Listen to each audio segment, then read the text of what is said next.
Assaults on police officers has increased, and I know every cop out there wants to be as safe as possible. Unfortunately, there is a lot of training lacking in this one thing, and I have retired Police Sergeant Jason Harney, who's also the producer of the amazing documentary Wrist Lock, here on the 10 Code Mindset to talk about how we can change the culture. And the documentary features one of my favorite UFC fighters of all time, so stick around to find out who that is. The shift begins now.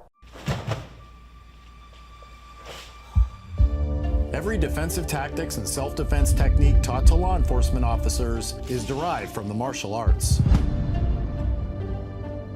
Defensive tactics, like every other tactic, including firearms, is a perishable skill that has to be trained. Police officers don't train and stay proficient in defensive tactics.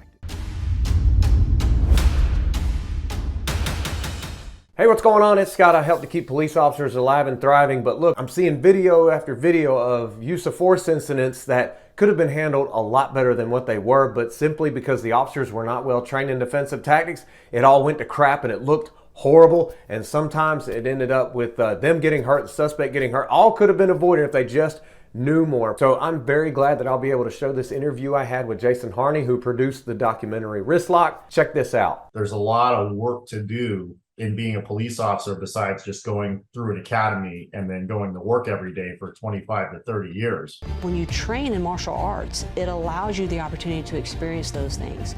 And it's not the first time as when you're out there on the street when Lucifer has decided he's not going back to jail that day.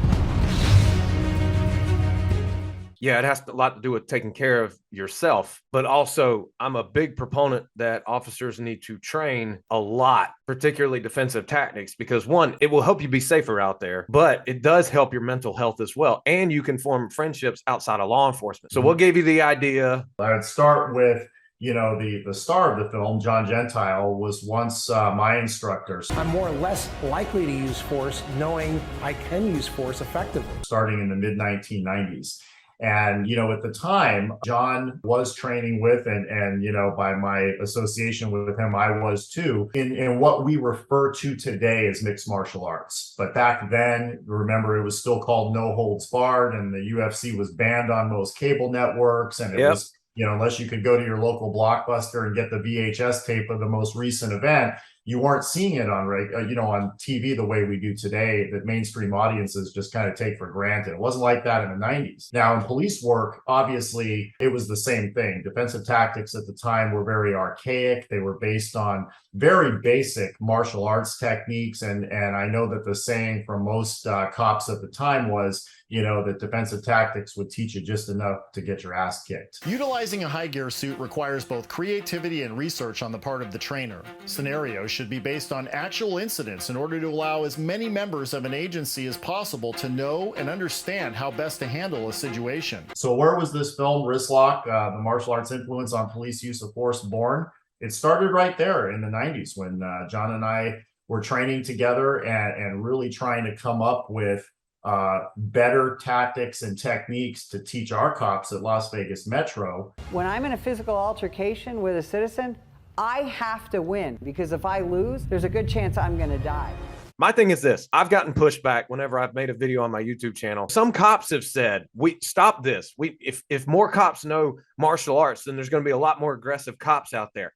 I don't agree with that. There are always going to be a lot of naysayers when it comes, both in the police world and outside of it, when it comes to the defensive tactics and use of force issue. Because let's face it, your average citizen doesn't want police contact, and the ones that have police contact regularly certainly is never going to endorse cops putting their hands on them. Nobody wants that to happen. Okay. However, as we know, police have a job to do. They have to enforce laws. And unfortunately, our verbal commands and lawful orders were always followed. We would never have to put our hands on anybody. But you and I both know that rarely occurs. If somebody doesn't want to go to jail that day, then guess what? They're going to resist. They're going to run. They're going to fight. Yep. And that's where defensive tactics becomes a very important part of a police officer's job. You're joining a profession where your job is control other human beings.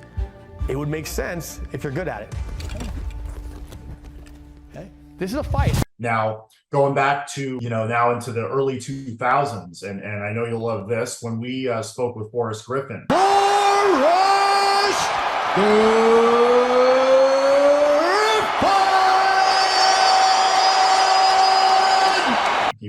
police officer in the early 2000s before he became the fighter that we know today, the UFC Hall of Famer. And the way he put it when we talked to him for wrist lock was, at the time, he felt like he had a superpower. And this goes back to being ahead of our time in that type of training before it became something that's kind of normalized today. What he meant by that was a lot of his senior officers and field training officers thought he was too nonchalant during calls. You know, that he wasn't as careful as he probably should have been.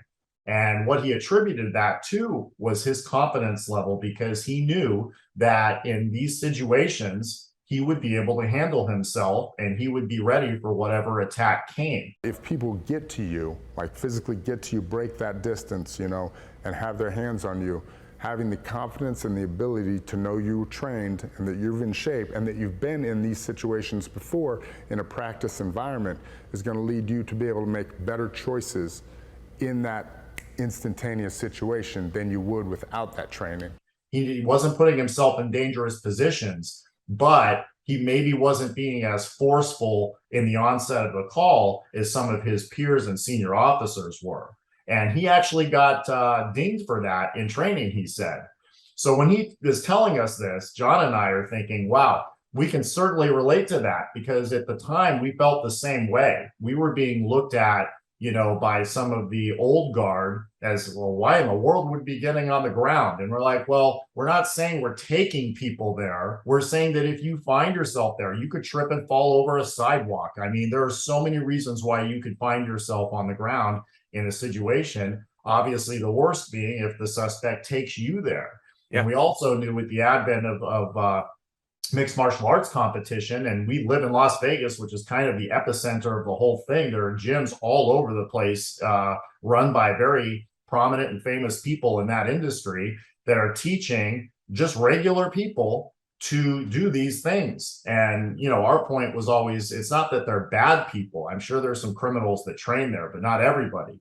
But everyone has a bad day. And that's what cops do. They deal with people on their worst day.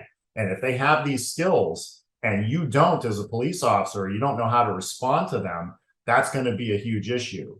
That we care enough about our officers that we're going to devote time and money and effort into training so that our people come home every night. Why is it that most police officers' defensive tactics proficiency is so poor?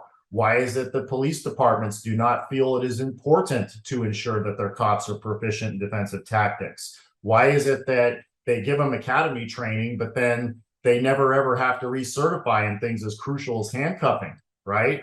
Those are questions we wanted to answer. And I think what we found out from moving about the country and talking to different people from different agencies was that we were all like-minded.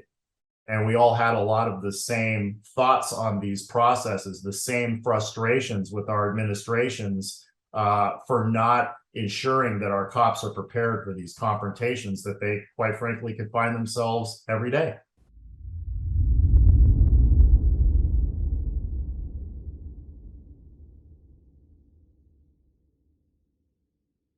I just want to thank Jason once again. If you want to listen to the full interview, you can click the link down below. It'll take you to the 10 Code Mindset audio podcast.